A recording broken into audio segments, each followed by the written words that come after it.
Which country is bordered by 3 oceans and has the longest coastline of any country in the world? Which country has 5 Great Lakes, making up the greatest amount of fresh surface water in the world, has a flower as its national symbol, and 2 official languages?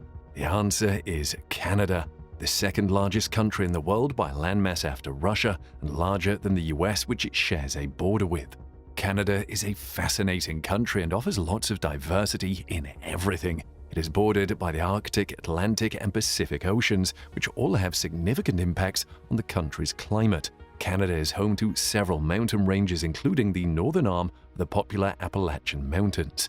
Prior to being named Canada, the place was known as the Northwestern Territory, an unimaginative description of its location. However, the name Canada has Aboriginal roots and likely comes from the Huron-Iroquois word Kanata, meaning village or settlement.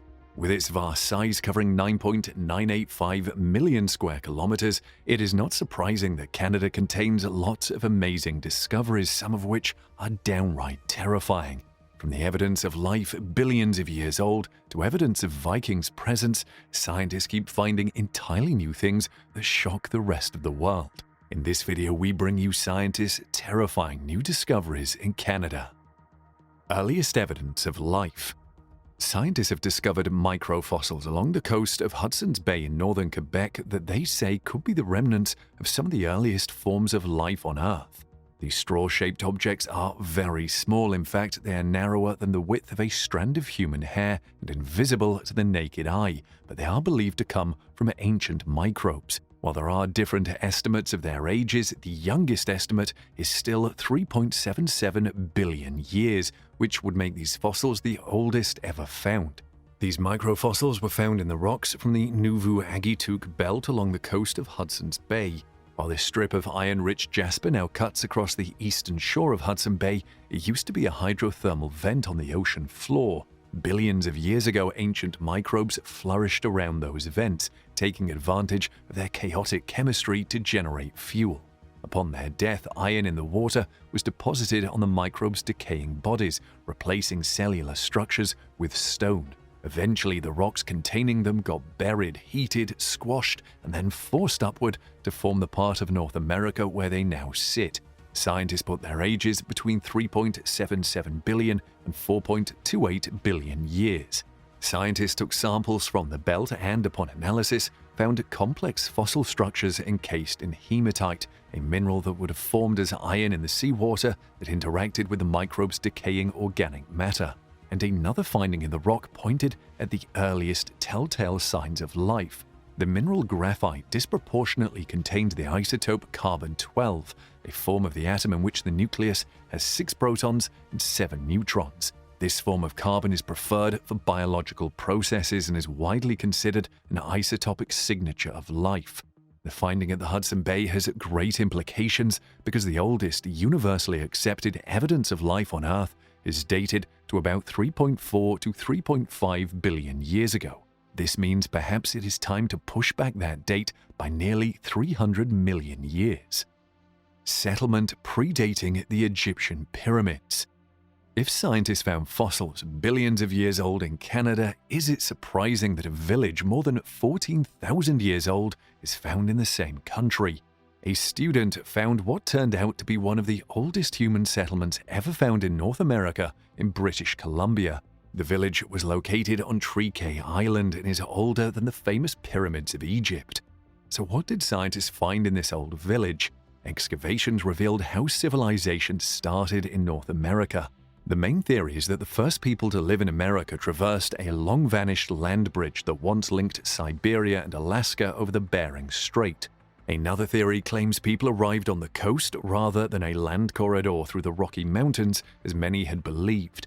Other researchers say earlier settlers may have come through a Pacific coastal route to the present-day US. One method scientists use is studying DNA evidence from thousands of steppe bison fossils and using the information to reconstruct the movements of these beasts and the people who hunted them. However, scientists have found new evidence showing that 2 great ice masses merged into a single unit around 21,000 years ago and closed the corridor much earlier than previously thought. The earliest evidence of human occupation dates to about 15,000 years ago, while this research shows the corridor was not fully open until about 13,000 years ago. This 14,000-year-old village backs up the theory. Something else that is interesting about this village is how oral accounts tally with the discovery. Folk stories passed from one generation to another mention ancient coastal villages like this one, so scientists now wonder which other villages might be discovered. The Devil's Hole in Niagara. This is a terrifying geographical feature that comes with a tragic history. There is a whirlpool on the Niagara River located along the Canada-US border. It is located in the Niagara Gorge between New York and Ontario, downstream from Niagara Falls.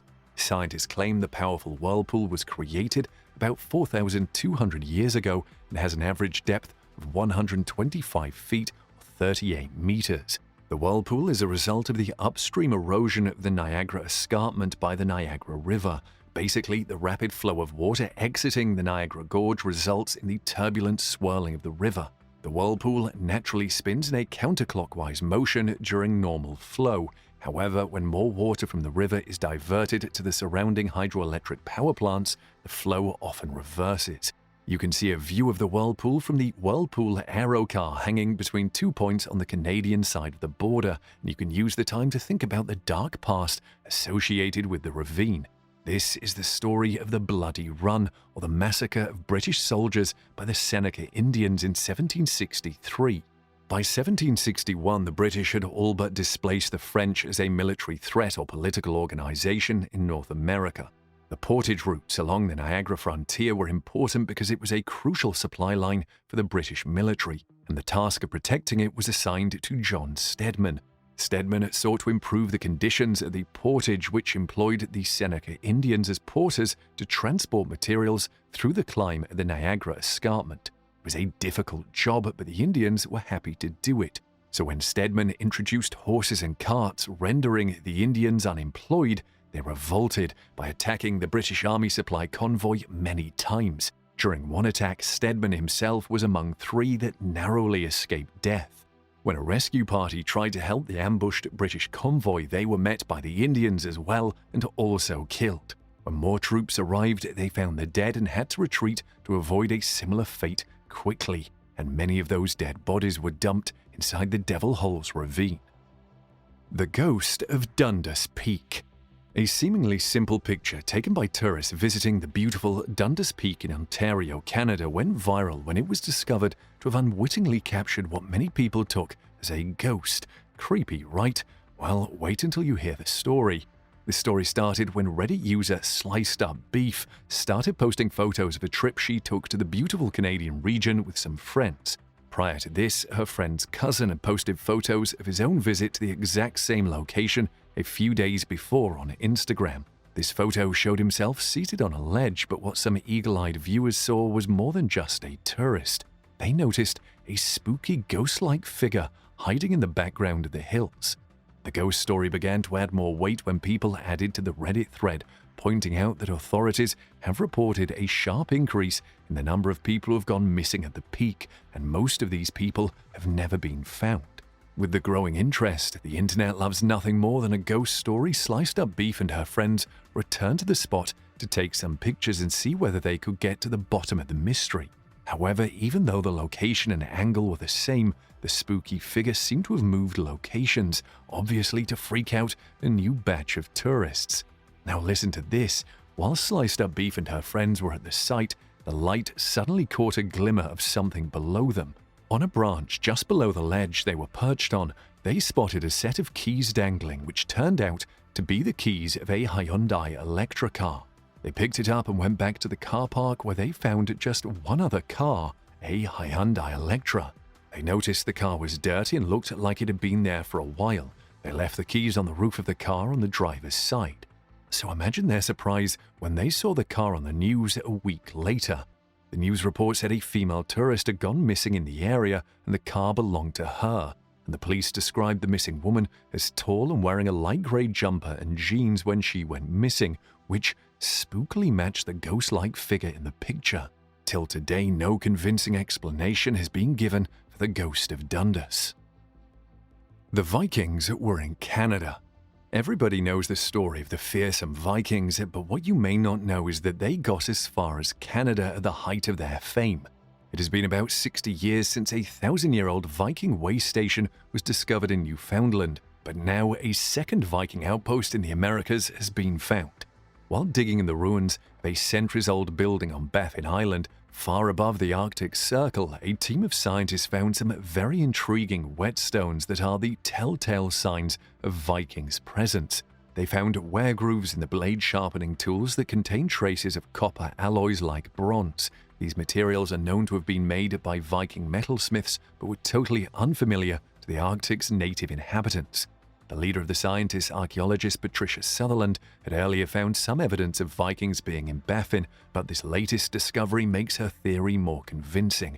There have always been stories of the Vikings setting sail for the New World about 1000 AD, with folklore telling how Leif Erikson, a Viking chieftain, sailed to the west in search of fortune. A saga has it that Erikson stopped on Baffin Island and walked the coast before heading south to a place he called Vinland. The first discovery of Viking presence was found in the 60s by two Norwegian researchers at the northern tip of Newfoundland, the first confirmed Viking outpost in the Americas. They excavated 3 Viking halls and huts for weaving, ironworking, and ship repairs. Sutherland first caught wind of another possible Viking way station upon seeing 2 unusual pieces of cord recovered from a Baffin Island site by an earlier archaeologist. Sutherland realized that the strands bore little resemblance to the animal sinew Arctic hunters twisted into cordage.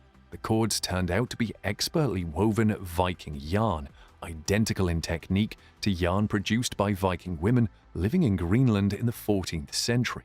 This prompted Sutherland to scour other museum collections for more Viking artifacts from Baffin Island and other sites. She found more pieces of Viking yarn and a small trove of previously overlooked Viking gear, from wooden tally sticks for recording trade transactions to dozens of Viking whetstones. Her discovery may prove there was a trading system between the Vikings and Native American hunters. Alien sightings in Vancouver. It turns out Canadians are prolific at sighting unidentified flying objects, with about 3 incidents reported per day. Records show that each sighting has, on average, 2 witnesses and lasted about 15 minutes. Some of these witnesses have included police officers and pilots.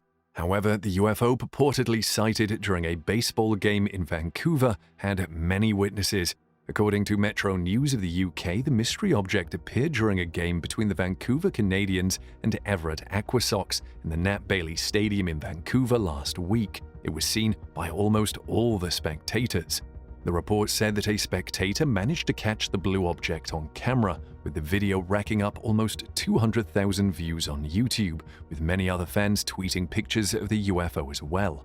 The story also appeared on many blogs and publications dedicated to UFOs. However, the sighting has a less exciting explanation. It was actually a promotional hoax. The Space Center revealed it orchestrated the close encounter to hype up its $500,000 digital upgrade for the Planetarium Theater.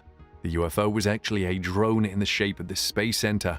It was photographed at other locations including Deep Cove, Jericho Beach, and the intersection of Burrard and Cornwall Streets. The agency purposely spread the images and videos of the sightings online, and the ploy apparently worked because the Space Center reported a 65% jump in attendance with the new planetarium projection system. UFO landing pad in Alberta. Meanwhile, Canada is doing everything it can to attract aliens coming with UFOs, and it has gone to the length of building the world's first UFO landing pad. The out-of-this-world effort ensured the town a place in the World Guinness Book of Records. The landing pad is located in the small prairie town of St. Paul and has become a center of attraction for tourists that want to get as close to UFOs as possible. The proposal for building the world's first UFO landing pad was made in 1967. It would be a landmark for the town and hopefully beckon aliens to touch down.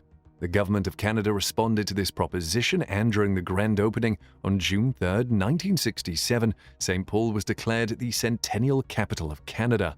The pad weighs over 130 tons and is actually a large flat concrete structure.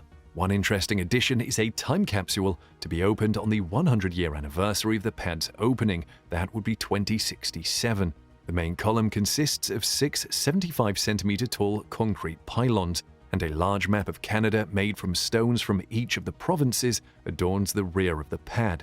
Decades later, in the 1990s, a UFO tourist information center to welcome visitors was added, and you can visit it today. It is an opportunity to view actual photographs of UFOs, crop circles, and cattle mutilations. So if you sight a UFO, kindly direct them to the landing pad in Alberta. Dead Toe Sourdough Cocktail. Yes, you heard that right. Canada is one of the few places where you can have a drink charged with a bizarre ingredient, a human toe. What is even more amazing is that the owner of the toe is known, and even more amazing is that upon having the sourdough cocktail, you're admitted into the Sourdough Cocktail Club with a certificate to show for it.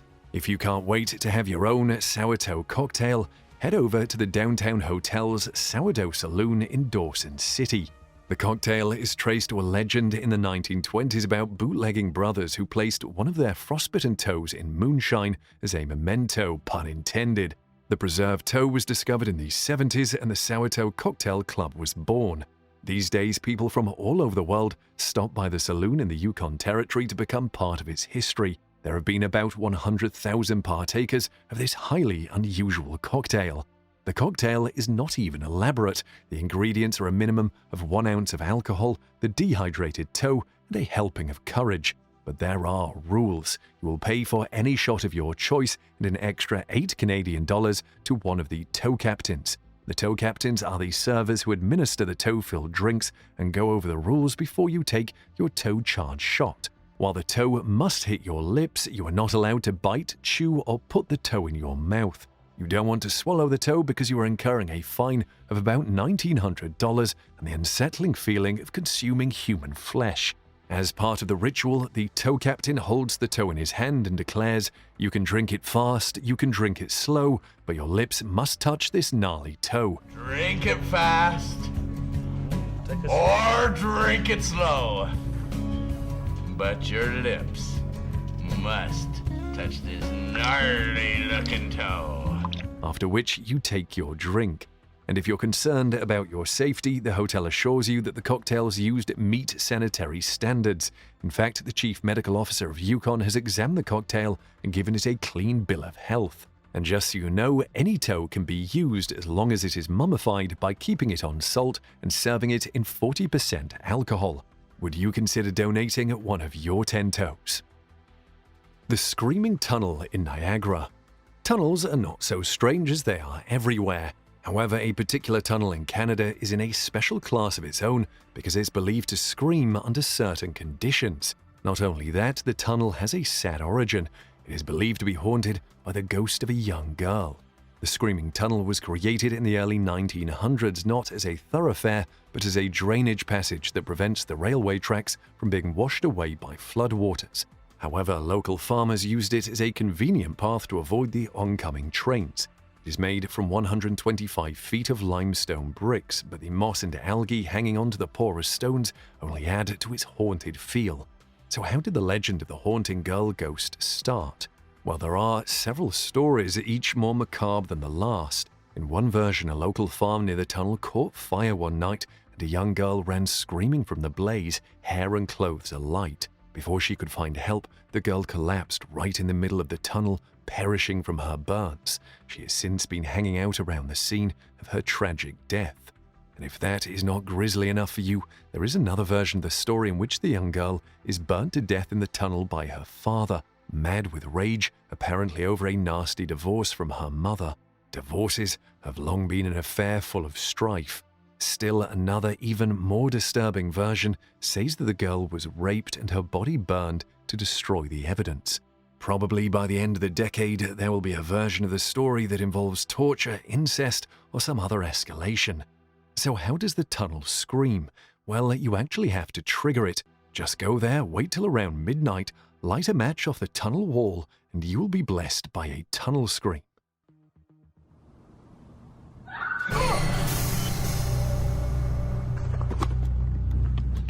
Franktown completely buried under rocks.